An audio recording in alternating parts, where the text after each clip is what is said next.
My name is Daniel. I'm a police officer. Been serving for over 10 years now. In that time, I've seen it all. Petty thieves, cold-blooded killers, career criminals. I've always done my job by the book, caught the bad guys, handed them over. Simple. But one night, just one night, shook everything I thought I knew. It all started with a call from an old corner shop on the edge of town. There's someone in the store at night messing with the computer. You should see him on the camera. He's strange, the shop owner had said. And he was right. The guy stared straight into the security camera and smiled. A calm, quiet smirk. I've seen many faces in this job, but that one, it hit different. When I arrived, the shop door was locked, but the lights were on. I entered quietly.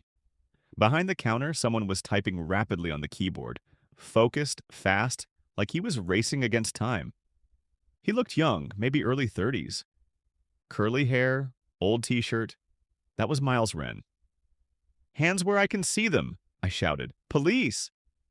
He didn't flinch, didn't panic. He turned slowly, met my eyes, and calmly said, "I'm not stealing anything. These files were already taken.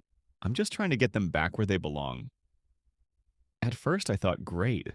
Another idealistic hacker playing hero. I took him in anyway. But Miles wasn't like the others. He didn't ask for a lawyer. He didn't make excuses. Instead, he pulled out logs, screenshots, access reports, and dropped a name that changed everything. Richard Cole.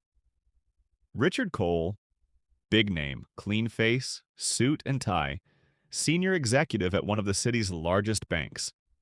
But according to Miles, Cole was illegally selling customer data on the black market. Private financial information, IDs, security codes, and no one suspected him. Miles had broken into one of the bank's internal systems to find proof. It was illegal, sure, but his intentions? That's where things got messy. He had all the evidence. And when I looked through it in private later that night, I realized he wasn't lying. I made a decision. A hard one. I filed a request for an internal investigation against Richard Cole. Quietly, carefully.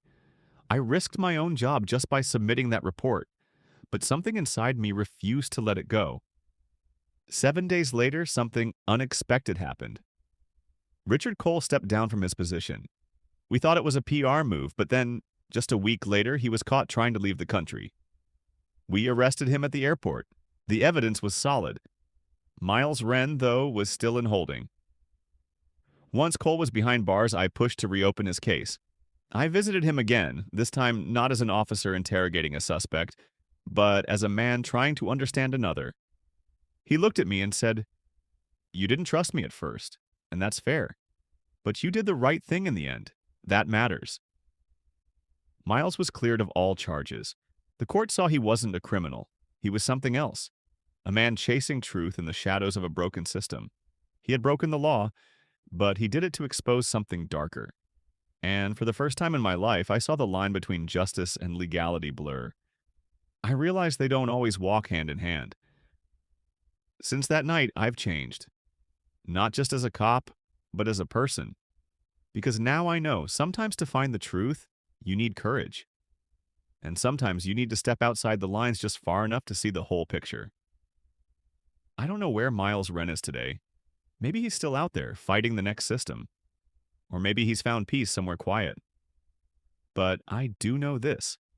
If another Richard Cole ever rises again, someone like Miles will be watching.